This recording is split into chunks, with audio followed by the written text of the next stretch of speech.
Hey there, my wedding planning friends, and welcome back to my channel. If this is your first time here, thanks so much for clicking on my video. I'm Emily Summer. I'm a wedding planner based in Montana. I'm also the owner of Velvet Bride, which is where I'm at today, and I make weekly videos on wedding planning tips and advice. So today's video is about one of my favorite topics when it comes to wedding planning and design, and that is the 5 steps to creating the perfect table setting for your wedding.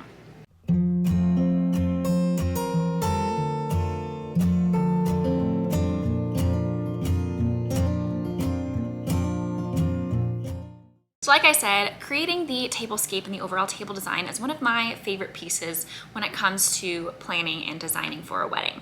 I feel like there's just so many ways that you can incorporate fun color, and the table setting itself, while it seems so simple and necessary to have table settings on a table, you can get really creative with this, and it's a great way to tie in your overall theme and your colors. And these are also some of my favorite photos from a wedding, is all the detail shots of a table setting. So when it comes to deciding what you want on your tables as far as table setting goes, we're gonna break it down into 5 steps. So the first step is to decide and determine what shape and size your tables are going to be.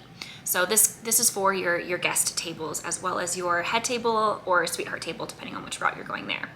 If you are doing rectangle tables versus round tables, might determine how many items you have for your table setting, how you're going to set that up overall. So it's important to know if you're planning on doing round tables or rectangle tables for your guest tables. In addition to this, you also want to know the table size that you're going to do.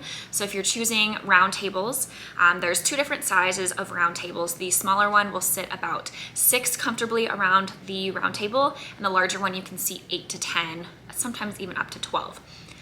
However, I do not recommend going past 10 on a round table, and if you are planning on having up to 10 people at a table, this is something to keep in mind when you are setting the tablescapes and how many items you are including in your table setting. So table shape and size is number 1.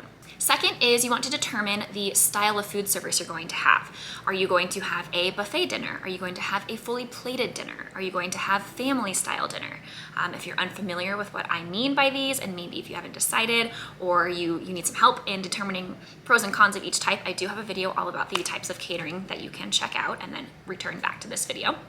The reason these play a role in choosing your table settings is if you are having a buffet, you have the option whether you want to have plates actually set on the table or not.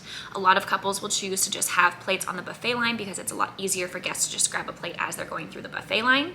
However, some couples really like that polished, finished look of a full table setting on the tables, and so you will have the full table setting, including the plate on the table, and then guests will just be required to bring their plate with them when they go through the buffet line. If you're having a plated dinner, then there will be no plate on the table, as your caterers will be having the plates in the kitchen or in the area that they are preparing the food, and the food will come out on that plate. So if that's the case, then you will have just an empty space where the plate would go, where you might put a linen napkin or a menu or maybe a charger if you still want to have that clean, polished look. When it comes to family style, you can have your plate directly on the table. The only thing to really consider when it comes to family style is the amount of items you have on your table, as you will need space for large dishes and those communal items that are going to be placed on the table for everyone to pass around and serve. So if you're doing family style, you probably want to keep your table settings fairly simple, maybe just a water glass, your plate, and whatever necessary flatware you need, and not having multiple glassware or extra items on the table if they are not necessary. Number 3, you're gonna think through your overall aesthetic, your personal style, your priorities, and your overall desires when it comes to table settings. Because you can go all out with your table settings, you can get super creative, you can get super fun with colors and styles, or you can go super basic and classic, depending on what your priorities are here. So if you're somebody that is not wanting to spend a lot of money in these details, you don't care that much about the detail photos of your table settings, you don't care all that much about how that is playing a role in your overall wedding design, and you're trying to save money here, then you will likely just go a more simple,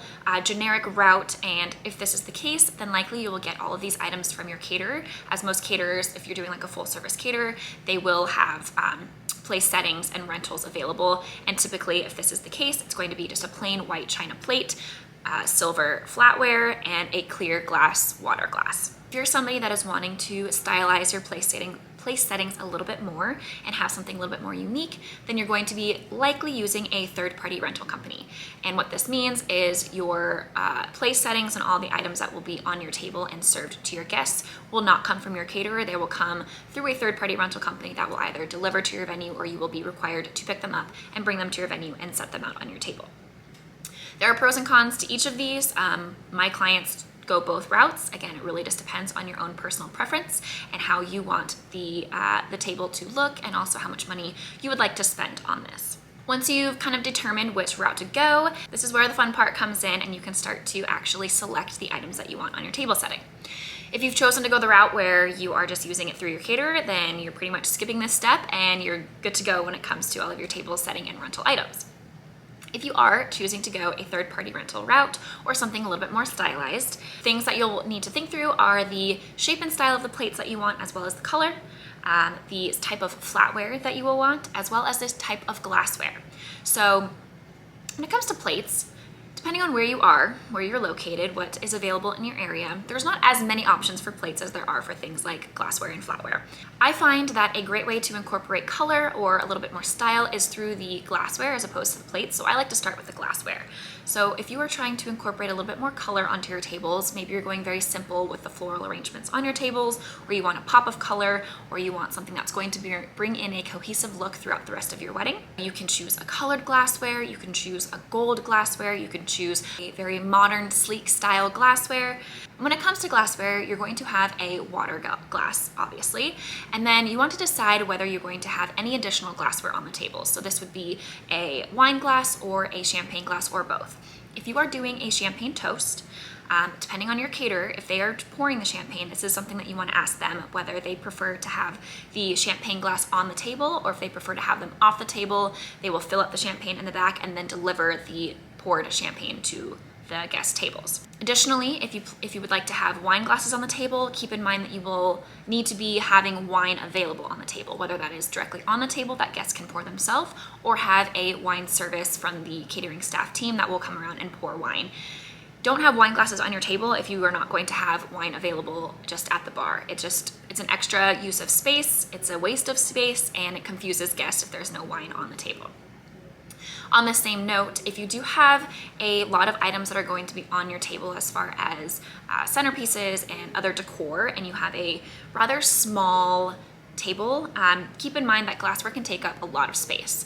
And circling back to the discussion we had about round tables, if you are having more than 8 guests at a round table, the way that round tables are set up, your glassware, the glassware that's in one table setting ends up being really, really close to the flatware next to the table because of the way that it works on a round table. So if you have anything more than 8 guests at a table, you want to try and keep your table settings fairly simple so that you're not overcrowding the space or overcrowding your guests. Once you've chosen your glassware, then you can move on to what the style of plates that you want, whether you want to include a charger, and also the flatware. And yes, there are different types of flatware. Sometimes people are surprised by this. They're like, it's silverware. Isn't that all you need to know? And yes, most of the time it is just a classic silverware, but there are so many options now. You can get rose gold, you can get black. There's so many options now. And so if this is just an extra piece where you can incorporate a little bit more style and design into your table setting.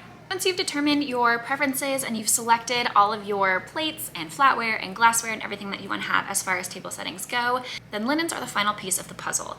And depending on, again, the type of tables that you're using and the shape of the tables, whether this is a full-on linen drape that you're going to have on the tables, or maybe this is just a table runner, you want to start there and then you'll go into your napkins. And for me, a linen napkin is something that is a very overlooked little detail. I love having a pop of color in the napkin, or maybe including some texture or a pattern in the napkin, and just having that little extra piece of that little extra detail on the table setting can really pull in your whole design together. And I think that it's such a great focal point on the table settings. So don't sleep on a linen napkin, and you can get really creative here, and whether that is utilizing a local resource and renting linens there, or using a site like BBJ or La Tavola, which is what I use for a lot of my clients. I highly recommend checking them out. I'll put the website in the link below so that you can look at their site and what is available there. So many great different textures and colors and patterns, and a really great way to incorporate that overall design. So table settings can be a super fun way to incorporate your overall theme and design into your wedding and get a little bit more creative and create a cohesive look for your overall wedding style. Hopefully you found this video helpful. If you did, please like and subscribe to get weekly videos on wedding planning tips and advice, and we'll see you next week.